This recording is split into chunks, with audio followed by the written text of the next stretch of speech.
من عمل صالحا من ذكر أو أنثى وهو مؤمن فلنحيينه حياة طيبة ولنجزينهم أجرهم بأحسن ما كانوا يعملون. Bismillahirrahmanirrahim. Assalamualaikum warahmatullahi wabarakatuh. Alhamdulillahirabbil alamin. Alhamdulillahilladzi anzala ala 'abdihil kitab wa lam yaj'al lahu 'iwaja. Allahumma shalli wa sallim ala habibinal mustafa Muhammad sallallahu alaihi wasallam wa ala alihi wa sahbihi wa man tabi'ahu bi ihsanin ila yaumiddin wa ba'd. Teman-teman yang dimuliakan oleh Allah, nah level 2 yang Allah cintai, semoga hari ini semuanya diberikan Allah kesehatan. Begitu pula dengan ayah bundanya diberikan nikmat iman, ya, masih semangat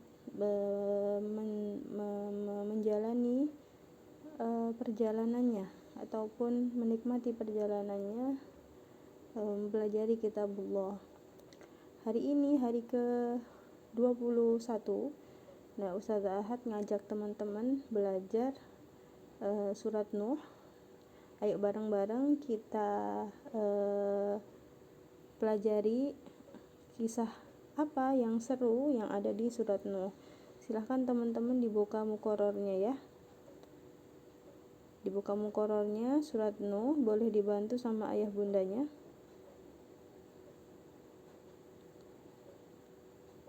Nah, sebelumnya Ustazah mau kasih tahu, nah Nabi Nuh alaihi salam itu adalah Rasulullah, ya, seorang rasul atau utusan Allah yang diutus oleh Allah untuk kaumnya selama 1000 tahun dikurangi 50 tahun. Nah, berapa tuh 1000 tahun dikurangi 50 tahun? Nah, siapa yang bisa jawab nih pertanyaan Ustazah Ahad? Nah, jawabannya iya benar, 950 tahun. Nah, 950 tahun itu lama banget ya. Lama sekali. Itu perjalanan yang sangat panjang.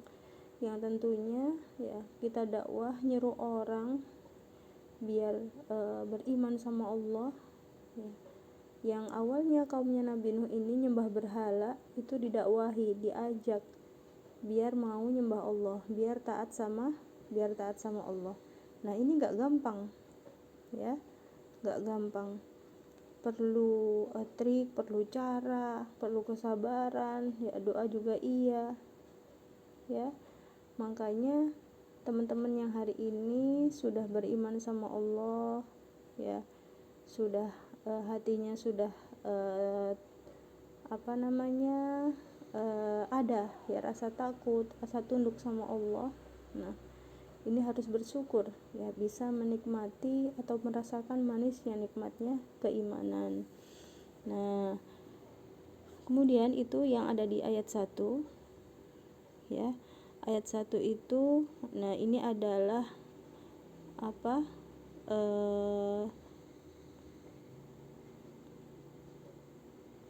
bahwa Nabi Nuh itu tugasnya adalah menyeru kaumnya ya, ya untuk taat kepada Allah, ya, untuk taat kepada Allah.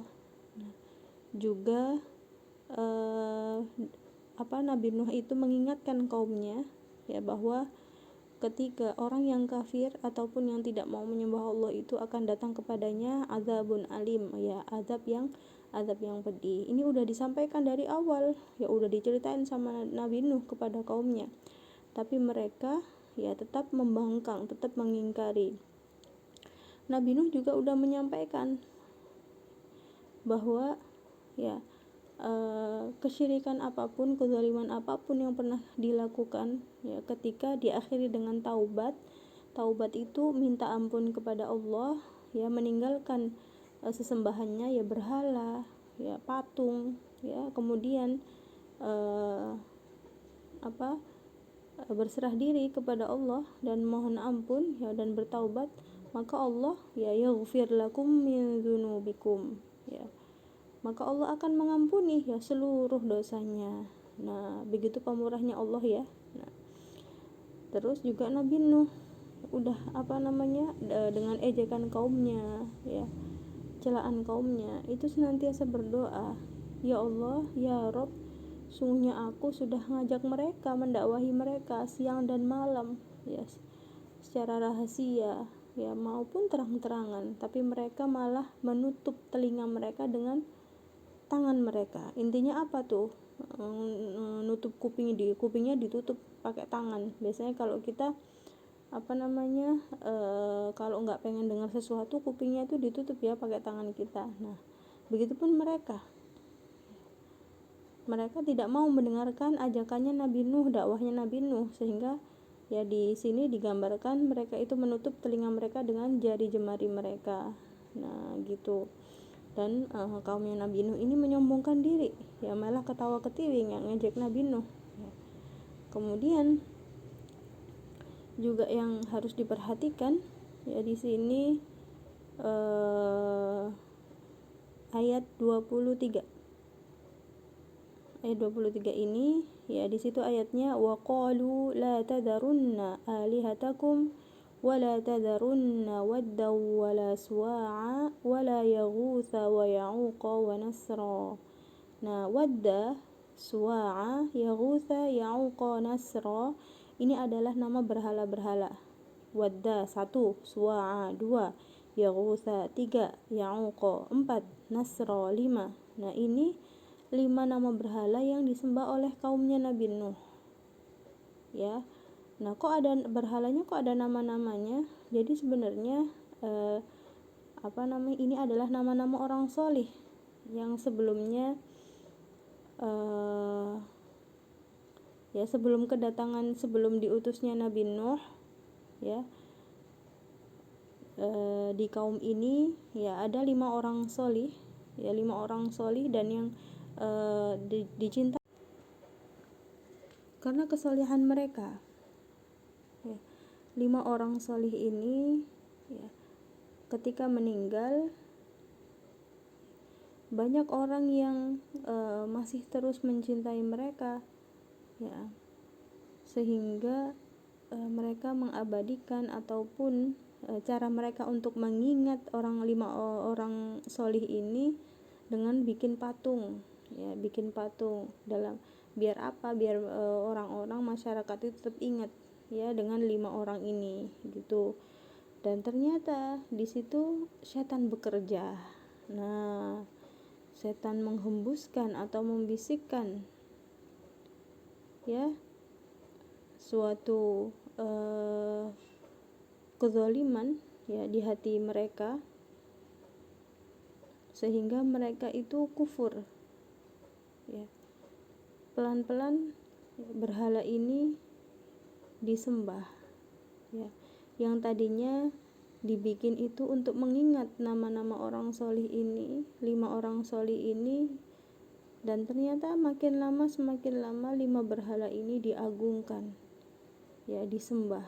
Nah, sehingga dari sinilah, ya, kekafiran itu terus menerus akhirnya menancap di hati mereka. Dan ketika didakwahi Nabi Nuh untuk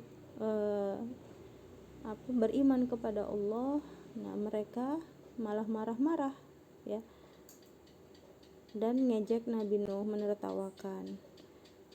Nah, Nabi Nuh ini, teman-teman, ya, di surat yang lain, ya, di surat Hud, nah, itu diceritakan. Nah, nanti teman-teman yang level 2 ini kalau udah level 5 itu ketemu namanya surat Hud. Nah, surat Hud isinya juga ada ceritanya Nabi Nuh, ya, malah makin seru lagi, lebih lebih detail, ya. Detail itu lebih rinci, ya, lebih banyak ceritanya. Nah, semakin lengkap gitu maksud Ustazah, semakin lengkap ceritanya. Nah, tapi di sini sama Ustazah diceritain lagi, ya, kalau di Nabi Nuh yang ada di surat Hud. Nah, ini diceritakan juga kalau Nabi Nuh itu punya anak. Nah, punya anak namanya Kanaan. Nah, sebenarnya Nabi Nuh ini punya beberapa anak. Nah, istrinya juga nggak cuma satu, ya, istrinya nggak cuma satu. Nah, Nabi Nuh punya istri yang beriman juga, ya, dan punya satu istri juga yang kufur, ya, yang mengingkari, ya, kenabian Nabi Nuh, ya. Intinya masih tetap nyembah berhala dan gak mau ngikutin, ya, ajakannya Nabi Nuh. Nah, ini istri yang disebut di dalam Al-Quran, yang Nabi Nuh alaihi salam mendapatkan wahyu dari Allah, ya, untuk bikin kapal. Nah, karena kaumnya sebentar lagi akan mendapatkan diazab oleh Allah berupa banjir. Nah, makanya Nabi Nuh memerintahkan kepada anak-anaknya, ya, untuk menebang pohon kurma, ya, menebang pohon kurma yang sudah ditanam. Nah, waktu itu awalnya Nabi Nuh beserta anak-anaknya ini tinggal di padang pasir, ya, tinggal di padang pasir yang tidak ada tanaman apapun yang kering. Nah, kemudian Nabi Nuh itu memerintahkan kepada anak-anaknya untuk menanam kurma. Nah, menanam kurma, ya, nanam kurma yang kemudian dikabarkan, nah, kurma ini akan berbuah. Nah, setelah 40 tahun, kurang lebih segitu, kurang lebih 40 tahun. Nah, setelah 40 tahun ternyata benar, ya, pohon kurma, ya, yang banyak itu, ya, yang ditanam oleh anak-anaknya Nabi Nuh, ternyata buahnya lebat, buahnya banyak banget.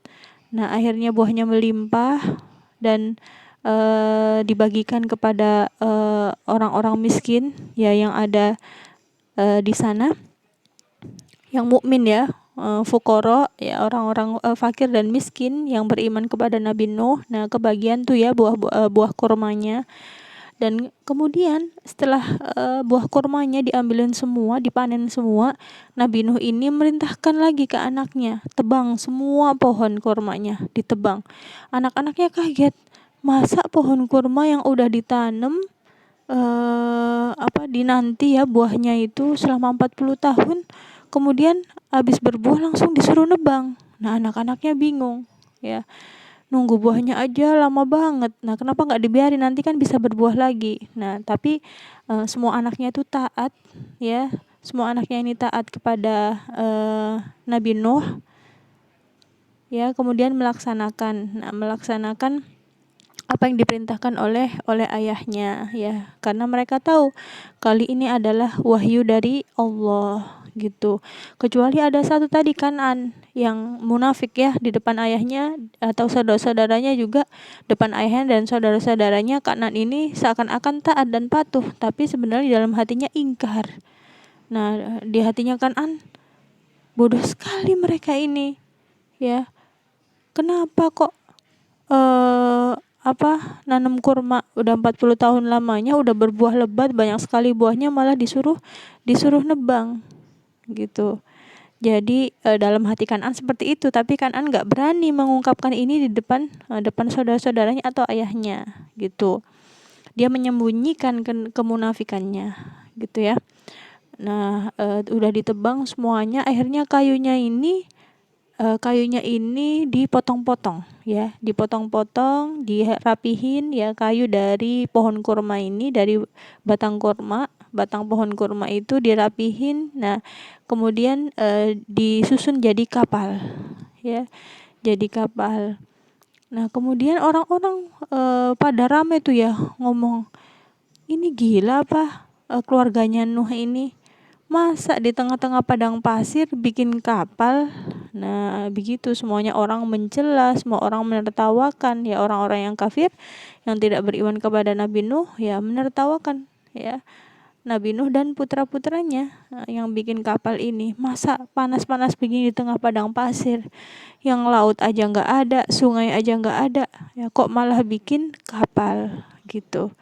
Nah, ternyata setelah ajal itu tiba, waktu yang sudah ditentukan Allah itu tiba, nah, Nabi Nuh itu memerintahkan putranya untuk mengumumkan, ya, ke seluruh orang mukmin, ya, untuk masuk ke dalam kapal juga yang punya hewan peliharaan, ya, jantan dan betinanya semuanya disuruh masuk ke dalam kapal, ya. Dan burung-burung itu, ya Allah perintahkan, dah burung siapa yang manggil gitu kan. Kalau hewan peliharaan kan masih bisa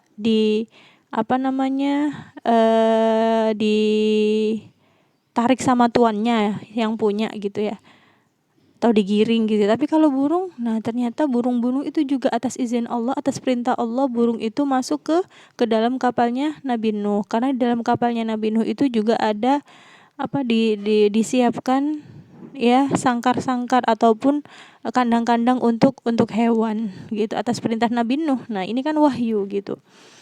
Kemudian burung-burung juga masuk ke kapalnya Nabi Nuh. Nah, saat ajal ini tiba, azab itu datang. Nah, semuanya kaget. Nah, kenapa kok ada suara air dari kejauhan? Nah, ternyata banjir itu datang, ya. Mereka sebut dengan tufan, ya, atau topan gitu. Kalau kita biasanya nyebutnya itu, bahasa Indonesianya itu angin topan. Nah, ini angin topan ini badai yang disertai dengan air, ya. Angin yang disertai dengan air. Jadi ada angin kencang, juga air yang sangat deras mengalir jadi air bah, ya, yang Allah keluarkan dari bumi gitu. Terus istrinya Nabi Nuh yang tadi yang kafir tadi, ya, lari dari keluarganya Nabi Nuh, ya, melarikan diri nyari tempat persembunyian agar nggak kena banjir, ya nggak bisa, ya. Begitu pula Kan'an. Nah, Kan'an itu yang dipanggil sama Nabi Nuh untuk diajak, ya, untuk masuk kapalnya Nabi Nuh. Ternyata Kan'annya malah mengelak, malah nggak mau, ya, dan maunya itu dia akan berlindung ke atas gunung, ya. Dia lari dan berlindung ke atas gunung, ya. Kemudian setelah air itu tambah naik, ya. Kemudian Nabi Nuh memerintahkan pasukan yang ada di kapal itu, orang-orang yang ada di kapal itu buat nutup pintunya, dan akhirnya kapal itu berlayar di atas banjir yang sangat besar. Nah, itu silakan ditonton lagi, ya, filmnya yang Ustazah kirimkan, ya, di grup itu, insya Allah dibantu sama ayah bundanya. Ini filmnya seru banget. Nah, seperti itu. Nah, kemudian di surat Hud itu juga disebutkan innahu laisa min ahlik, yaitu maksudnya bahwa Nabi Nuh itu berdoa kepada Allah, nah, supaya Kan'an ini juga diberikan perlindungan, ya, kemudian diselamatkan seperti putranya yang lain gitu. Kemudian Allah menjawab, ya, innahu laisa min ahlik, sungguhnya Kan'an itu bukan termasuk keluargamu gitu. Disitulah Allah itu ngasih tahu ke Nabi Nuh bahwa Kan'an itu sebenarnya itu kafir, dia itu munafik, dia itu ingkar sama kenabiannya Nabi Nuh. Dia pura-pura depan saudara-saudaranya, depan ayahnya itu baik dan taat, padahal sebenarnya itu Kan'an itu ingkar dalam hatinya gitu. Nah, teman-teman, itu seru sekali, ya, ceritanya Nabi Nuh, ya. Gambaran banjirnya seperti apa, ya, banjirnya nutupin semuanya, ya, semuanya tenggelam, mau gunung mau semuanya tenggelam gitu. Allah sisakan kaumnya Nabi Nuh yang beriman, ya. Kemudian setelah semuanya mati, orang-orang yang kafir itu dihabisi oleh Allah, dibinasakan, ya. Kemudian Allah merintahkan kepada bumi untuk menyerap airnya, untuk melahap kembali airnya. Akhirnya airnya itu surut gitu. Nah, dan kapalnya itu bisa berlabuh di atas gunung gitu, ya. Nah, akhirnya udah nggak ada air, dan kaumnya Nabi Nuh ini, ya, selamat gitu. Begitu cara Allah menyelamatkan kaumnya Nabi Nuh gitu, ya, dilindungi dari azab. dari adab Allah, sedangkan orang-orang yang kafir sudah Allah binasakan dengan banjir ini. Nah itu teman-teman ceritanya Nabi Nuh ya, insya Allah seru sekali, ditambah nonton videonya yang Ustazah kirim. Sampai sini dulu. Nah kita insya Allah jumpa lagi di pembelajaran yang selanjutnya. Naktafi bihadzal qadar. Subhanakallahumma wa bihamdika asyhadu an la ilaha illa anta astaghfiruka wa atubu ilaik. Assalamualaikum warahmatullahi wabarakatuh.